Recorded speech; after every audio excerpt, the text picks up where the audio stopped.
Oh, I finished my cuppa. So I've got nothing to drink, really, throughout this whole preview. But anyway, West Ham's got Bournemouth in the later kickoff on Saturday. It's also the Whitecaps home opener.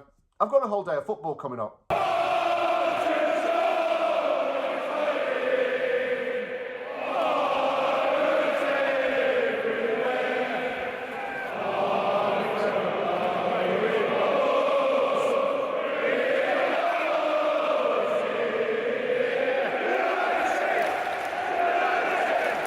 Now, I just want to say this before I start. I was going to watch this at Dublin Calling in Vancouver, where the West Ham Vancouver fan base is usually headquartered. However, this has changed at the last minute. The Six Nations is on. The pub is opening at 6 o'clock in the morning. To accommodate for this, it meant that we West Ham fans in Vancouver would have had to watch the game with no sound on. And it wouldn't have really added to the experience. So I get a lie-in because of that. And I'm kind of happy. Make me happier if West Ham win. You know what surprised me about Bournemouth is how much money they've actually spent on transfers throughout this season. But they've spent quite a bit on depth, really, and replacement as the other key thing. And I'll explain more as I go on. Adrien Truffert joined from Rennes. He's a pretty good left-back who did suffer quite a bad injury a couple of seasons back. They signed Serbian goalkeeper George Petrovic from Chelsea. They signed Bafode Diakite from Lille for £34.6 million. Ben Galandoak joined from Liverpool. Amina Adli joined from Bayer Leverkusen in the mass dismantling of the Leverkusen unbeatable team, which I've mentioned many times before. Other signings are pretty recent too. Alex Toth has signed from Hungary. And notably, the Semenyo replacement came in. Semenyo joined Manchester City. They bought in Ryan from Vasco da Gama for £24.7 million. And he's hit the ground running in the Premier League.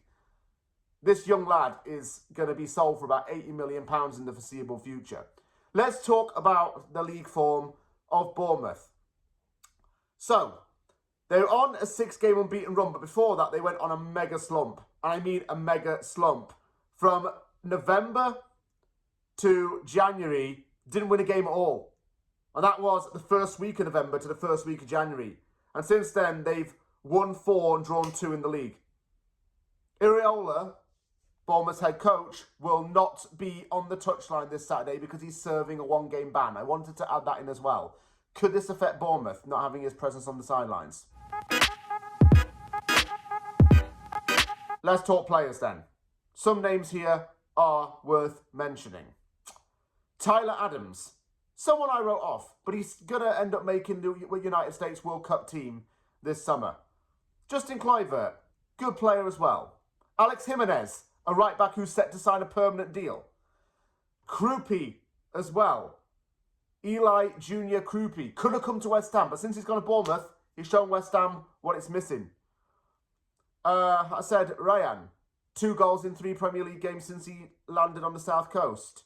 Marcus Tavernier scores against West Ham when he bloody well wants to.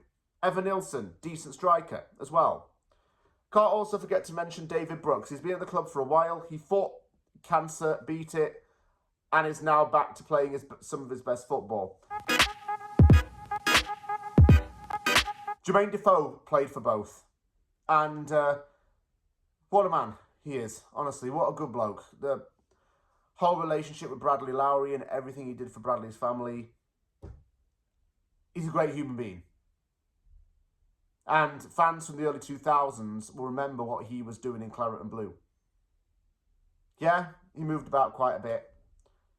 But he's one of football's good guys. A draw is okay. A win is better, obviously. I want West Ham to scrape this 1-0 in the second half. And Somerville to score. Why? Because I can say that. Why? Because I'm optimistic. Why? Because we've picked up 10 points in our last 5 games. We're not scared of anyone. And we're not scared of Bournemouth.